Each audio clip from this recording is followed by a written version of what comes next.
Now here is a practical technique.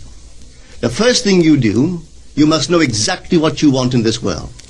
When you know exactly what you want, make as lifelike a representation as possible of what you would see and what you would touch and what you would do and physically moving in such a state. For example, suppose I wanted a home, but I had no money, but I still know what I want.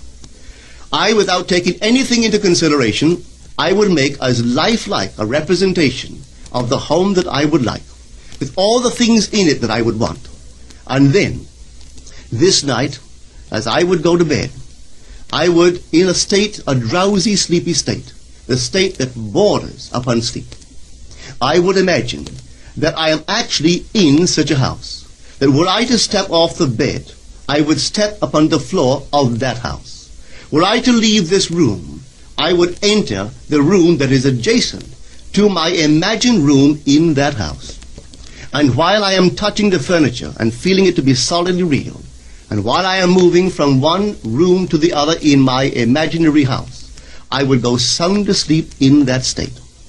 And I know that in a way I could not consciously devise, I would realize my house. I have seen it work time and time again. If I wanted promotion in my business, I would ask myself what additional responsibilities would be mine were I to be given this great promotion. What would I do? What would I say? What would I see? How would I act? And then in my imagination, I would begin to see and touch and do and act as I would outwardly see and touch and act were I in that position. If I now desired the mate of my life, were I now in search of some wonderful girl or some wonderful man, what would I actually find myself doing that would imply that I have found my state? For instance, suppose now I was a lady. One thing I would definitely do, I would wear a wedding ring. I would take my imaginary hands and I would feel the ring that I would imagine to be there. And I would keep on feeling it until it seemed to me to be solidly real. I would give it all the sensory vividness I am capable of giving anything. And while I am feeling my imaginary ring, which implies I am married, I would sleep. This story is told us in the Song of Songs, or the Song of Solomon. It is said, "At night on my bed, I sought him whom my soul loveth. I found him whom my soul loveth, and I would not let him go, until I brought him into my mother's house, right into the chamber of her that conceived me." If I would take that beautiful poem and put it into modern English, into practical language, it would be this. While sitting in my chair, I would feel myself right into the situation of my fulfilled desire. And having felt myself into that state, I would not let it go. I would keep that mood alive, and in that mood, I would sleep. That is, taking it right into my mother's chamber, into the chamber of her that conceived me.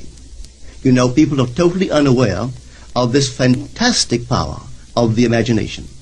But when man begins to discover this power within him, he never plays the part that he formerly played. He doesn't turn back and become just the reflective life. From here on in, he is the affecter of life.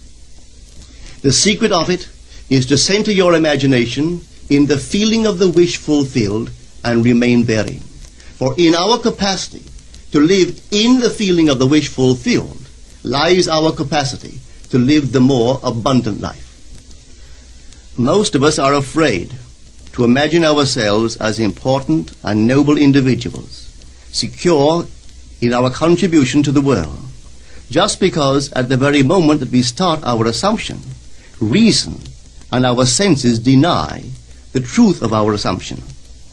We seem to be in the grip of an unconscious urge which makes us cling desperately to the world of familiar things and resist all that threatens to tear us away from our familiar and seemingly safe moorings. But I appeal to you to try it. If you try it, you will discover this great wisdom of the ancients, for they told it to us in their own strange, wonderful, symbolical form. But unfortunately you and I misinterpreted their stories and took it for history when they intended it as instruction to simply achieve our every objective. You can't do anything if you're lukewarm. You must be intense about it. You want to be rich? All right, can be rich. You want to be known? You can be known. No matter what you want, but you must be intense about it. And then commune with your own heart upon your bed, and then let it drop. So I say to everyone here, believe me, your own wonderful I amness, your consciousness, your wonderful human imagination, that is God. And all that you behold, though it appears without, it is within, in your imagination, of which this world of mortality is but a shadow. So you can change the shadow if you change the object, for you are the light. He said, I am the light of the world. Change the object that you're holding within yourself and identifying yourself with it. Change that object, you're lighting up, and you'll cast a new shadow upon the world. So you say, I am, and you name it. And then you say, I am unemployed. No, I am gainfully employed. Making more than I've ever made before. Don't ask yourself how, why, and through whom. That is not your conscious reasoning mind's concern. If you take the intellectual background, the educational background of those who are making top money in the theatrical world, I doubt that they could pass any college examination. I don't think they could pass any entrance examination to college. Yet they're making $1 million, $2 million a year. Do you think Bob Hope could pass today's examination for entrance into college? But all of his material is written for him anyway. Can't even write that. But he has millions, all right, because that's how he's dreamt. May I tell you? I know the background of the man. That was his goal in life. If that's your goal, have it. I speak of another goal. The goal of awakening to who we are.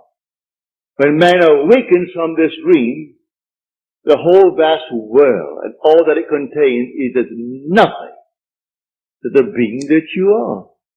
You came down from heaven, where the whole is yours.